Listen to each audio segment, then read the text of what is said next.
श्री कृष्ण जी कहते हैं, समस्या जिंदगी में हर किसी के लिए हर दिन खड़ी है, पर जीतता वही है जिसकी सोच बड़ी होती है। कभी किसी चीज का घमंड आ जाए तो पहली ही फुर्सत में एक चक्कर शमशान का लगा आना। तुमसे भी बेहतरीन लोग यहाँ राख बने मिलेंगे। मंजिलें मुझे छोड़ गई और रास्तों ने संभाल लिया। जा जिंदगी, तेरी जरूरत नहीं। कृष्ण ने मुझे संभाल लिया। जीवन में कभी मौका मिले तो किसी के लिए सारथी बनना स्वार्थी नहीं, जिसे तुम अपना समझकर मग्न हो रहे हो। बस यही प्रसन्नता तुम्हारे दुखों का कारण है। जीवन में कभी निराश नहीं होना चाहिए, क्योंकि कमजोर आपका वक्त होता आप नहीं। मैं किसी के भाग्य का निर्माण नहीं करता और ना ही किसी के कर्मों के फल देता हूं। कुदरत के फैसले पर कभी शक मत करना। अगर सजा मिल रही है तो गुनाह भी हुआ होगा। सेहत के लिए योग और किसी की जरूरत पर सहयोग, दोनों से ही जीवन बदलता है। संसार के सहयोग में जो सुख प्रतीत होता है उसमें दुख भी मिला रहता है, परंतु संसार के वियोग से सुख दुख से अखंड आनंद प्राप्त होता है। मौन सबसे अच्छा उत्तर है किसी ऐसे व्यक्ति के लिए जो आपके शब्दों को महत्व नहीं देता। यदि आप किसी के साथ मित्रता नहीं कर सकते हैं तो उसके साथ शत्रुता भी नहीं करनी चाहिए। जब हम स्वयं जीवन के शिल्पकार हैं तो चलो हम अपनी मुश्किलों को हराते हैं, जीवन में मुस्कुराते हैं।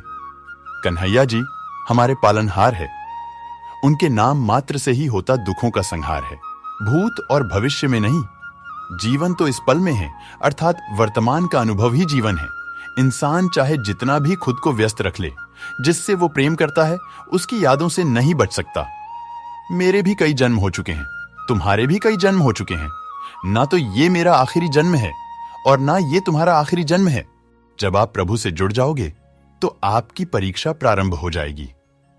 कुछ लोग इसे दुख समझते हैं, पर इसे आप प्रभु की कृपा सुने कि वो आपके साथ हैं।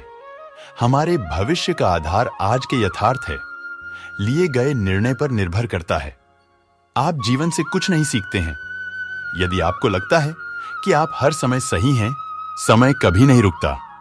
यदि आज बुरा चल रहा है तो कल अवश्य अच्छा आएगा। आप केवल निस्वार्थ भाव से कर्म कीजिए और वही आपके हाथ में है। प्रेम एक ऐसा अनुभव है जो मनुष्य को कभी परास्त नहीं होने देता, और घृणा एक ऐसा अनुभव है जो मनुष्य को कभी जीतने नहीं देता। लोग अक्सर ये सोच सोचकर रोते और दुखी होते रहते हैं कि वो साथ छोड़ गया या छोड़ गई सब धोखेबाज है। तो जनाब ऐसा है, गलती आपकी है जो उम्मीद लगा के बैठते हो, और जब ये उम्मीद टूटती है तो बहुत दुख होता है। फिर आप खुद का दोष देखने की बजाय दूसरों का देखते हो। और रही बात साथ देने की, तो मेरे दोस्त तुम लोगों की बात करते हो। यहां तो अक्सर खुद की परछाई भी अंधेरे में साथ छोड़ देती है और मरने के बाद अपनी ही आत्मा शरीर का साथ छोड़कर भाग जाती है। ये तो फिर भी इंसान है। सामने वाले के लिए आपकी जरूरत जितनी अधिक होगी वो आपसे उतने ही अच्छे लहजे में बात करेगा। जरूरतों के हिसाब से लोगों के बात करने का तरीका भी बदल जाता है। यूं तो जिंदगी मुश्किलों से भरी है। कब तक जिंदगी को कोसते रहोगे? एक बार खुद मजबूत बनकर तो देखो, यकीनन जिंदगी खुद आसान लगने लगेगी। मन उन लोगों के लिए दुश्मन की तरह काम करता है जो इसे नियंत्रित नहीं करते हैं, और जिसने अपने मन को जीत लिया है उसके लिए मन सबसे अच्छा मित्र है। आपके कर्म आपके द्वारा नहीं बंधते, बल्कि आपकी आस्था के आधार पर बनते हैं। जो भी कर्म तुम प्रेम से करो वो आपको मुक्ति के मार्ग में ले जाएंगे। जब तुम किसी को न्याय देते हो तब तुम परमात्मा का कार्य कर रहे हो। न्याय का पालन करना तुम्हें आत्मिक शक्ति और स्वतंत्रता प्रदान करेगा। जब तुम प्रेम के साथ सबका भला करते हो तो तुम परमात्मा के साथ एक ही भाव में हो जाते हो। सबकी मदद करने में आनंद और सुख होता है।